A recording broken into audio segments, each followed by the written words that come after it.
Week 3. Here we go. The final round. Let's do this! Oh yeah, I'm ready. With my 8 smarts, 9 boldness, 10 charm, 10 fun, and a little bit of money on the side. I don't think I've been outdoors yet. Yeah, that day during recess, we start a half-hour rave that goes full crazy, which is way better than that other rave that was run by some dumb guy. Hey. You spot Juan, the small, magical Latino cat, who seems a bit sad. What's wrong, Juan? He explains to you that he's worried people are so used to calling him Juan the Small Magician Latino Cat that now everyone defines him only by his size, magicality, ethnicity, and species. He's more than that. Yeah. He's also a religion. It's Juan the Small Magical Latino Muslim Cat. You should respect that. You correct him. You don't see him in such simplistic terms and convenient definitions. It's just that there are around 23 other different Juans in the school, so adding all that to his name is quite necessary. You tell him you'll never forget about him and the crazy adventures you both lived together in Monster Prom's prequel, Monster Middle School. I don't think that's actually a thing. You have a great time remembering those crazy stories. We gain 2 fun. Wow. Apparently it doesn't max out at 10. Yeah, I just told you I have 13. Between class periods, you discover a severed horse head in your locker. It has a note in its mouth telling you to meet Vera ASAP. Oh no! I'm so glad you've come. I have another crime problem, which would benefit from your insight. Is it the crime of the lack of your fist jammed into her crotch? Wait, what? Whose fist into whose crotch? Your fist in her crotch. Would she like that? I don't know, maybe. Is she making that request? Probably. Is that a crime? We probably should skip that. Thanks to your input, murder has cornered the market in apt-based assassinations. And yet, the other crime lords don't take me seriously. Just because I'm not a 40-year-old man with a scary scar, those sexist morons think this is just a phase for me. Since when did having a killer body and flawless skin disqualify a girl from a life of crime? It's disgusting. How can I show these chauvinist goons what crime really means to me? Come on, think of something. You're my most trusted advisor. Write a song about it. I'll help. Quit crime. They'll come crawling back once they see how bad it is without you. Yeah, there you go. You gotta believe you're the best, Vera. You know, if this advice is coming from anyone other than you, I'd ignore it. But you haven't been wrong yet. Fine. As of today, I'm quitting crime. I'll let the other bosses know. I'm sure they'll be so pleased. A few days later, you're getting a manicure with Vera when Gunbo Giannetti, arch-humorist of the Deranged Clown Assembly, bursts in weeping. Either he's weeping or he's got a sad face painted on his regular face. It's hard to tell with clowns. It is. What are you doing here, bozo? Didn't they tell you I quit crime? Gunbozo makes a series of gestures, honks, and quacks. Clownish. Luckily, Vera's fluent in clown. What's that you say? The world of crime is a wreck without me? Do tell. I like how the cat's in the background. He says nobody's been able to get good poison since I retired. Everyone's money is frightfully underlaundered. Plus, half the bosses are dead because the letters I sent out announcing my sabbatical were full of vicious fungal spores. Anthrax. Well, I had no idea you were all so miserable without me. You can tell the bosses I'm back in the game. Gunbozo leaps up in the air and clicks the heels of his enormous red shoes. I love you too, Bozo. We'll have a gang war to celebrate. See you on the battlefield. Don't forget to bring your machete. Gunbozo runs out of the nail salon and piles into his tiny car with his 20 closest friends. Hey, wait, hold on. Get up! Oh, that's a stick shift. Vera looks at you dumbstruck. I must say, I never thought this would work. You truly are a loyal advisor. No, isn't stuff just going great for you? Oh, if only you could be more than just an advisor. But you can't risk sharing your true feelings. Better just take the smarts and money and move on. All right. Well, I guess it's my turn. I should probably go to class. Actually, I don't think I've been to gym yet. We'll go to class, I guess. That day you learn a ton of spells that are all as cool as they are seemingly useless. What am I? Am I some kind of horrible eldritch monstrosity? I think that's what I am. Yeah, and you've got living moles that pop out of your shoulder and answer questions for you. I think so. A spell to renew Sticker's sickiness. Okay, I actually really like that spell and I want it in real life. A spell to turn chocolate and vanilla ice cream into vanilla and chocolate ice cream. I know that spell. You just take the ice cream and turn the bucket around. And a spell to gain +2 smarts. Yeah, I'm smart! You actually use that last spell, and you gain 2 smarts. How smart of you. Nah. You just happen to be hanging out with Scott, no! You know, not because he's like following you or anything. I'm not interested in Scott! I'm interested in Ghost Lady! When suddenly a rift opens in time and space, a handsome prince steps through, bedecked in otherworldly finery. He approaches Scott. Not this shit again. Greetings, my love. My beloved, I have quested across dimensions to see your face. Oh, well, here it is. Here's my face. It's more than just your face that I need, Scott. Scott, the great tosser of balls. I also need your body. Luckily, I brought that with me too. But I do not desire to merely gaze upon your body, though that itself is a pleasure. My kingdom, you see, is besieged by a foul direhop, and only your muscles can save us.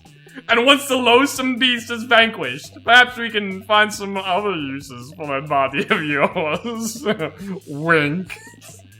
Oh my god, you say wink out loud too? That's so cool. These two are getting along way too well. You need to slay that beast yourself before Scott and the prince spend any more time together. But how? Rally a swarm of extra-dimensional termites to devour the space harp's spine, or sing so sweetly that the space harp, or the dire harp kills itself out of jealousy.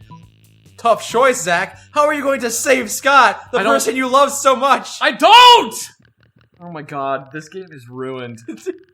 I'm gonna rally a swarm of extra-dimensional termites to devour the dire harp's spine. Armed with your termite summoning flute, you dash through the extra-dimensional portal before the prince can react. The dire harp looms over the prince's palace, saliva dripping from its terrible strings. It is a dire harp. Luckily for you, the termites in the prince's dimension are 8 feet long, eat steroids for breakfast, and fucking hate harps. Yeah, you go termites! Once they're done eating every part of the dire harp but its strings, you have to put them somewhere. So you thoughtfully let them infest the prince's castle. He won't mind, right? I have wrong voice. I absolutely mind. I'm going to have to pay to have the entire kingdom fumigated. Well, that was so cool how you rallied all those termites. You're like a quarterback, but for giant insects. Fuck, this plan has backfired. This is not cool. This is a nightmare. All I wanted was to use national crisis as an opportunity to romantically bond with a high schooler. Is that so wrong? You're 47 years old. It's also illegal. You're not going to answer that. You gained 2 boldness and 1 charm. This is not going well for me. It is if you're trying to romance the werewolf. I'm not! Player order is decided based on your ability to mimic the noise a giraffe makes. You go first. Well, that was my giraffe noise. That was your giraffe noise? Yep. I think it's kind of like a Does it make that noise? I've never heard it make that noise before. I don't know. I've never heard giraffes make any noises. But I have seen it lick people's faces and actually like bite things. So that's... I've like fed one lettuce and I didn't hear it make any noises. You want to go random? Wait. They make this noise. Technically correct, I suppose. Because they walk on the ground. So I win. Sure, why not? Oh boy. You can. Well, I can't ruin your relationship. So, oh my god, she's not sitting with Scott. Listen, Blue, you can totally sit with us. I just hope you didn't bring a gun to a bazooka fight. Yeah, we were showing off our best flasks. Well, not the best flask exactly, but the best contents. Good God, are literal, actual flasks of alcohol openly allowed in the school cafeteria? Are there no rules? I mean, I took a picture of a whiskey bottle. Apparently not, because Polly starts setting a series of flasks down on the table. Okay, so this is beer, my WC wine, whiskey, ethyl alcohol, the soul of an infant. Ha! Weak. This is radioactive absinthe. This is fire. And this is literal poor life choices. Okay, but this one has another smaller flask inside. It is the ultimate flask. They could probably go on like this for goddamn ever. Maybe you can cut in with the craziest thing of all. Ooh. But think carefully about whom you want to impress with your flask contents. Get ready for the most hardcore badass thing. This flask contains an ancient genie that grants you 3 wishes, but I'm totally drinking it because I don't give a fuck. I grant my own damn wishes. Or this flask has ultra whiskey, which you can only get when you get 2 bottles of the best, purest whiskey and make them mate. Oh, what do you think is going to impress your blue girl there? Oh man, it doesn't matter which one I pick, it's going to be the wrong one. So I am going to go with the ultra whiskey. Hey, yeah! Heck yeah, let's race! I've always wanted to make ultra whiskey, but I could not get my whiskey bottles. What the fuck? I think she has an alcohol problem. I tried everything! Mood lighting, sultry music, chainsaws, you know all that cliche romantic shit? Yes. But it seemed nigh impossible to get them to make sweet whiskey love! I almost started to think inanimate objects can't have sex. But I've had tons of sex with inanimate objects, so that was just silly. What? You can make Whiskey X Wixie turn into Ultra Whiskey. We should definitely apply that principle all over the damn place. What if you mix whiskey? What if you make ultra whiskey mate with other ultra whiskey? What comes then of that? Just Ultra Whiskey. Oh, it just becomes itself? Yeah, it just becomes itself. 2 cars to make a limousine, an orgy of iPhones to create the iPhone XXX, the most advanced possible, duh, and a microwave and a Russian novel to get a pair of designer shoes. What? How? What? Okay. I can't wait to create doper stuff than the world can even handle, probably. Well, the world probably doesn't need to worry about handling it because there's no way you can pull that insanity off. I like that kind of insanity. But yay for plans with Polly, I guess. Woo! Congratulations. Werewolf's probably gonna ruin your plans anyway. Well, probably. Hey there, sexy lady, talking to the werewolf I see. Well, let me butt in. Watching Vera eat is usually pretty disturbing. Her snakes eat at the same time she does. But at least it's usually quiet. This time... Oh, quiet, sorry. Yeah, this time, however, Scott is doing his best to change that. Go, Lefty! Gobble that mouse! No, watch out for Wiggles coming up from behind! Use that tongue! Go! He does this every week or so, whenever my snakes need a meal. He seems to think snake eating contests are a competitive sport. They aren't? Also, I don't think he realizes that an actual snake eating contest would probably involve people eating snakes. They don't? I tried charging him for tickets to get him to stop, but he actually pays to do this. Can you believe it? He pays me money to watch my snakes eat. Yeah, it's good entertainment. He keeps track of each snake's statistics on a little index card. He even gives them names. And that's pretty crazy that he knows statistics, seeing as how he can't even count. Go Slither! Go Bendy! Go Sanchez! Go Snake! Those aren't even their names! God, no matter how much he pays for the tickets, it isn't enough. This seems like a really tense situation. You resolve it in the only way you know how, by opening your mouth and yelling, "Boring! This is nothing compared to an earthworm eating contest," or "Snake, eat that food and stay away!" This is nothing compared to earthworm eating contest, obviously. You should go watch that instead, buddy. What? There's a more exciting sport than snake eating contests? You gotta tell me about it! Oh yeah, earthworm eating contests are literally crawling with suspense. And even better, they're going on all the time, with thousands of players in each game. Thousands? Where's the game? Where do I go? Anywhere there's dirt. Just go somewhere that there's dirt. Outside. Anywhere? There's dirt in so many places! So many places that aren't here, go away. Sport that game or whatever. I will, Vera! I will! I swear, one of these days he's going to decide choking on his food is a sport and die. That'll make me laugh. While you hope Scott doesn't actually die, or kinda you do, the main thing on your mind right now is how Vera's smiling at you. Ooh, nice. All right. Yeah! I'm gonna go to the auditorium? Alright. The auditorium. Nice outfit. Oh, wow, I look cool. That day, while rehearsing for the class play, it's as though the muses themselves have descended to give you a figurative blowjob. Let me emphasize that. It's not a literal blowjob, it's figurative. I like the little guy on my hat. Your performance is intense and inspiring. Like me! Ho-ho! It will be remembered for generations, which is pretty rad by high school play standards. Yeah, usually they're crap. You gain more creativity. Oh boy! But none of that matters because tonight you're going on a date with Polly to the casino. Woo! Damn, how'd you pull that off, Zach? Oh yeah, I love casinos. They combine my 3 greatest loves: bad life choices, risk, addiction, and getting fucked up. That's 4. Did I say 3 greatest loves? I meant 3. The number between 3 and 5. Sorry, I'm already pretty blasted because I'm so excited about this casino! Come on, let's make some disastrous financial decisions. Show me how fiscally irresponsible you can be, baby. Oh, if Zach knows anything, it's how to be fiscally irresponsible. I'm real good at it. You heard the ghost. What you gonna do? Find the nearest horse race and literally walk up to the closest blackjack table and bet it all on red. Or find the nearest horse race and literally bet your life on it. Bit of a risk taker there. I think I'm gonna find the nearest racehorse and literally bet my life on it. Whoa! I can't believe there's a racetrack inside this casino. That's not usually how it works. Yes, of course, that's not usually how it works, but monsters don't normally go to high school either, so shut up. Or are 21. Yeah. How much money are you gonna bet? Wait, did you write my actual life on a piece of paper, sign it in blood, and hand it to the bookie? I don't know what's going on, but I'm pretty sure it's gonna be sweet! You bet your immortal soul on a horse called Best Horse. It seems like a safe bet. It's so sweet that you're willing to die and become a ghost with me just for laughs at a casino. That's not what this is at all. You're taking a calculated risk. You don't want to die. You don't want to die, right? Oh, good. It looks like Best Horse wasn't named ironically at all. All the other horses are dead, and you win. Wait, what killed the horses? The odds being what they are, the bookie awards you your life, plus 3 more lives. Oh, yes! Apparently you weren't the first person to try actually betting their life on a horse track. Still, you'd rather be derivative than dead. You gain 2 fun and money. Yay, I got money. Let's do this. Well, I guess I'll go to the library. That day you spend some time on the library's PCs, mining some bitcoins. Gotta get rich quick. I like the dramatization. This is supposed to have something to do with solving algorithms and the rise of cryptocurrency, but you guess that nobody actually has any fucking idea how it works. Nobody has any idea how Bitcoin mining works. No. Just on a random off topic, I spent like 2 hours one day trying to figure out what a Bitcoin is and how they're worth money and how people mine them.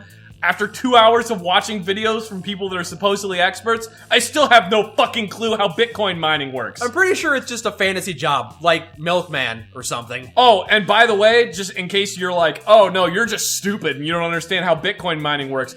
I spent 2 hours also researching, not at the same time, obviously. I spent 2 hours researching quantum theory, and I understand how quantum theory works. But not bitcoins. But not Bitcoins! Because bitcoins don't really exist, it's a lie. Fabricated by the Illuminati.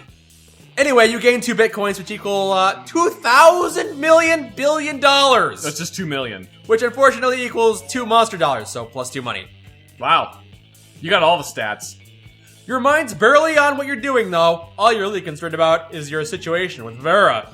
Throughout her latest gang war, you've been her closest and most trusted advisor. Perhaps too close. You're worried Vera's become so dependent on your advice, she's blind to your true romantic intentions.